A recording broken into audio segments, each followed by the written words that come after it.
Assalamualaikum warahmatullahi wabarakatuh. Di sini kami dari kelompok 13 akan mempresentasikan hasil kerja kelompok kami, yaitu mengenai review tentang film dari karya Watchdog, yaitu film Keluarga Berkuasa dan Pesta Oligarki. Saya Christian Fabayono Siombing. Perkenalkan, nama saya Muhammad Rozan Amyaz dari kelompok 13. Di sini saya akan mereview film Pesta Oligarki dan Keluarga Berkuasa. Assalamualaikum warahmatullahi wabarakatuh. Perkenalkan, nama saya Samuel Christian Selain. Saya berasal dari kelompok 13. Saya di sini ingin menjelaskan tentang latar dari film Keluarga Berkuasa dan satu lagi itu film Pesta Oligarki. Film yang pertama itu adalah Keluarga Berkuasa atau Power Family Films.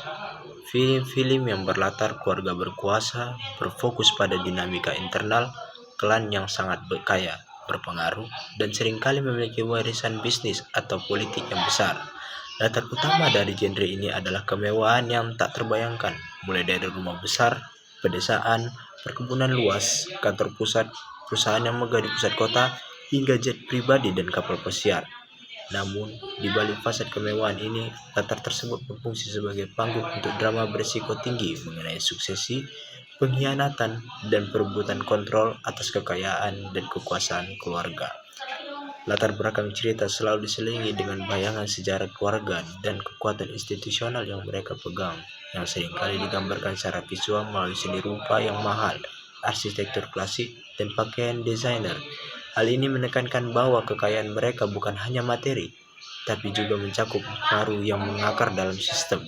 Perbedaan mencolok antara kehidupan publik yang sempurna dan kerusakan moral di balik pintu tertutup adalah motif utama, di mana rapat dewan yang tegang sama pentingnya dengan makan malam keluarga yang dingin dan penuh perhitungan.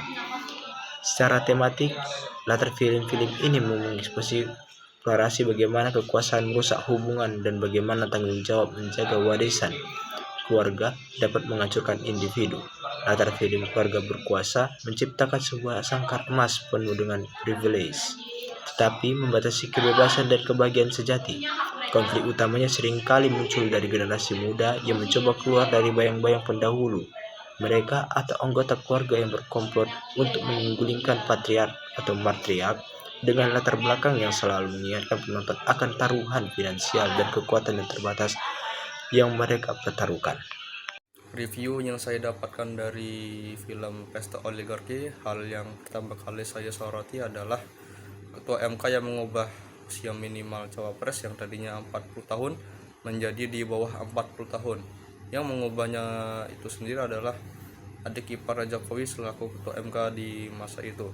Lalu ada presidential threshold yang intinya capres dan cawapres yang diusung oleh partai lebih kecil atau kurang dominan harus kalah dan gugur dari capres dan cawapres yang diusung oleh partai dominan atau lebih besar yang kemungkinan besar menjadi kandidat utama di Pilpres 2024. Tentu kebijakan ini tidak demokratis dan membatasi pilihan rakyat.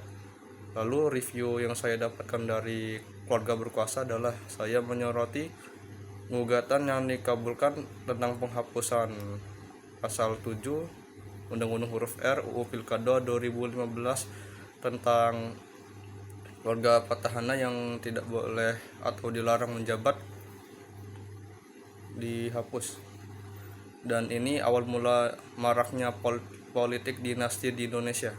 Lalu adapun dampak dari Keluarga Berkuasa ini adalah sang mantan penguasa memanfaatkan anggota keluarganya untuk membuat kebijakan yang menguntungkan keluarganya dan merugikan rakyatnya demi uang dan kekuasaan.